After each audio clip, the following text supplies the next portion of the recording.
बहुत से समझदार लोग क्वेश्चंस पूछते हैं और बोलते हैं कि डॉक्टर साहब डाइट एक्सरसाइज ट्रीटमेंट से तो शुगर बीपी ठीक होते हैं, मान लिया।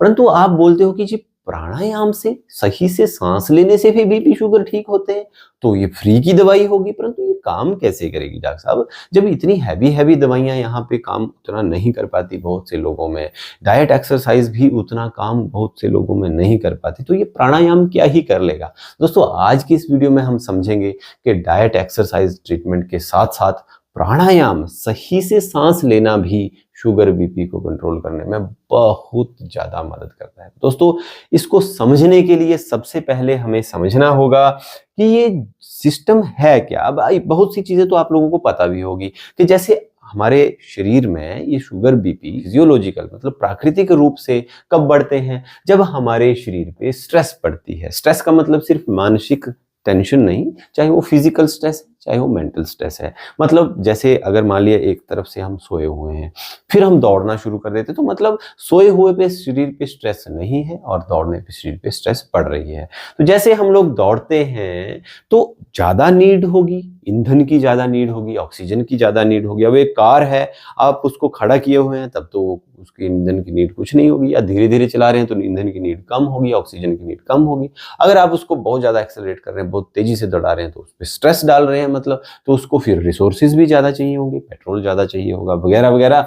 तो वैसे ही हमारे शरीर में भी अगर फिजिकल स्ट्रेस डाली जाती है तो वहां पे फिर सारे न्यूट्रिएंट्स भी जल्दी से पहुंचने चाहिए। तो इसलिए हार्ट बीट, पंप तो हार्ट ही कर रहा है, वही जगह जगह हर सेल्स के अंदर ब्लड को पहुंचाएगा जो सारे रिसोर्सेज लेके जा रहा होगा। तो वैसे ही फिर जैसे स्ट्रेस बढ़ेगी तो हार्ट रेट बढ़ेगी, जो कि नॉर्मल है, बीपी बढ़ेगा वो भी नॉर्मल है, शुगर बढ़ेगी, रेस्पिरेटरी रेट बढ़ेगी, सब चीजें बढ़ेंगी जो कि बिल्कुल नॉर्मल है। और अगर वो चीजें नहीं बढ़ती हैं तो वो डिमांड पूरी नहीं हो पाएगी और बंदा चक्कर खा के गिर जाएगा, मर भी सकता है। परंतु अगर फिजिकल जो स्ट्रेस है वो होती है, तब तो ये सारी चीजें यूज हो जाती हैं और वो अच्छी है।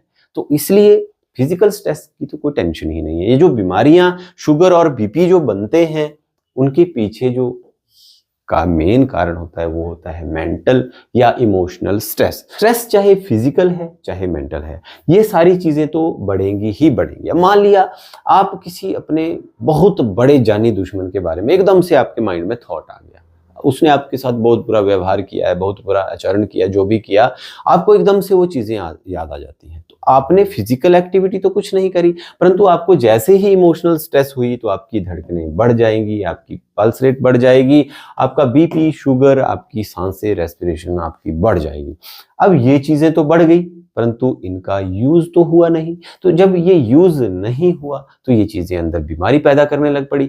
और अगर दूसरा ऐसा भी होता है, फिजिकल स्ट्रेस कितनी देर तक हो जाएगी, आदमी फिर आराम भी कर लेता है तो सारी चीजें नॉर्मल आ जाती हैं। और ये जो मेंटल स्ट्रेस होती है ये लंबे समय तक क्रॉनिक रूप से चलती रहती है। इवन जब आदमी सोया भी होता है बहुत सारे केसेस में, तो सोए सोए भी ये मेंटल स्ट्रेस चलती रहती है। अब जब ये मेंटल स्ट्रेस सोए सोए भी चल रही है तो ये सारी चीजें जो है ये बढ़ी हुई रहेंगी। अब जब ये सारी चीजें बढ़ी हुई रह रही हैं तो बॉडी उसको भी अडेप्ट करेगी। हमारी बॉडी बहुत ब्यूटीफुल मशीन है, तो इसको अडेप्ट करने के चक्कर में वो उस हाई बीपी को भी अडेप्ट कर लेगी, उस बढ़ी हुई शुगर को भी अडेप्ट करने की कोशिश करेगी। फिर वहीं पे ही वो सारी चीजें हो जाएंगी, वो हार्डनिंग ऑफ आर्टरीज भी हो जाएगी।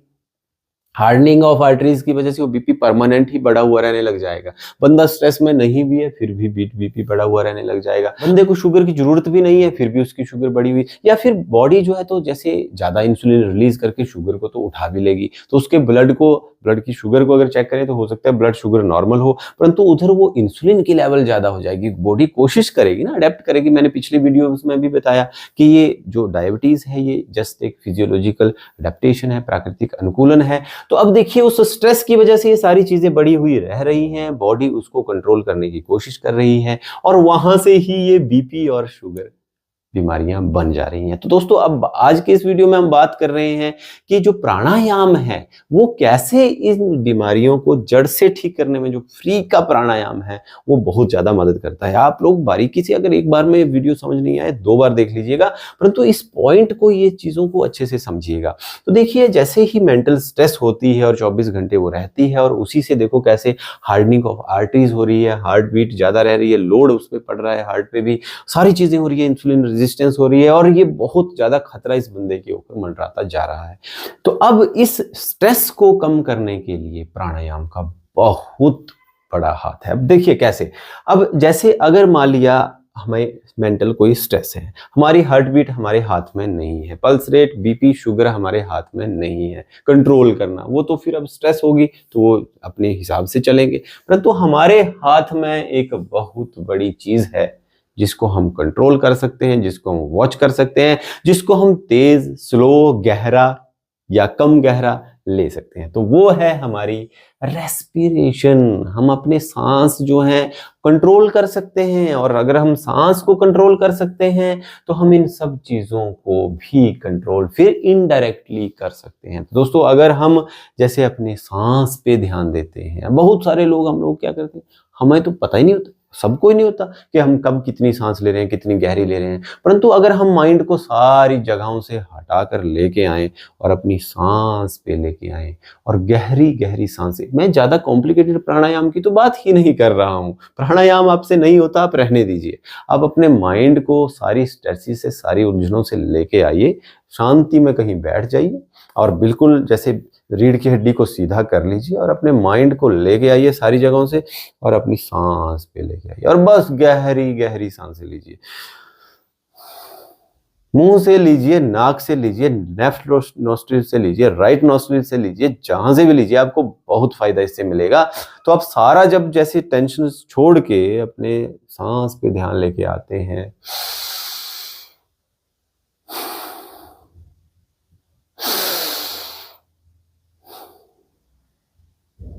दोस्तों आप 5 बार ऐसे पूरा ध्यान लाके, ध्यान सारी टेंशन से लेके आके अपनी सांसों पे लेके आइए और बस 5 बार आप गहरी सांसें लीजिए। आपको एक अलग ही फील आएगी। आप सोचेंगे कि यार कि ये क्या हुआ, कुछ अलग ही दुनिया में मैं चला गया। तो दोस्तों, इतना इससे फायदा मिलता है। तो सोचो, अगर इसको एक्सपर्ट की गाइडेंस में किया जाए और अगर इसको प्रॉपरली प्राणायाम के रूप में किया जाए तो जब इससे फिर स्ट्रेस डाउन होगी, स्ट्रेस के साथ साथ बॉडी को अंदर ऑक्सीजन भी ज़्यादा मिलेगी, तो ये सारी चीज़ें जो हैं ये डाउन आ जाएंगी। बीपी, अब बोलते भी है ना, वो कहावत भी है ना कि जैसे कोई प्रॉब्लम हो जाती है, फिर जब वो प्रॉब्लम सॉर्ट आउट हो जाती है, उसका निवारण हो जाता है, तो बोलते हैं जी उसके बाद उसने चैन की सांस ली, उसने राहत की सांस ली। तो देखो सांस का कितना जो है संबंध है टेंशन से। जैसे ही वो टेंशन खत्म हुई तो उसने राहत की सांस ली। अगर जैसे प्राणायाम के रूप में या जैसे अपनी सांसों पे ध्यान लगाने के रूप में अगर इसको राहत की सांस को उस प्रॉब्लम के सॉल्यूशन होने से पहले ही अगर ले लिया जाए तो आप उस प्रॉब्लम का सॉल्यूशन ज्यादा बेटर तरीके से निकाल पाओगे। क्योंकि स्ट्रेस में जो है तो हम लोग सही डिसीजन नहीं ले पाते हैं।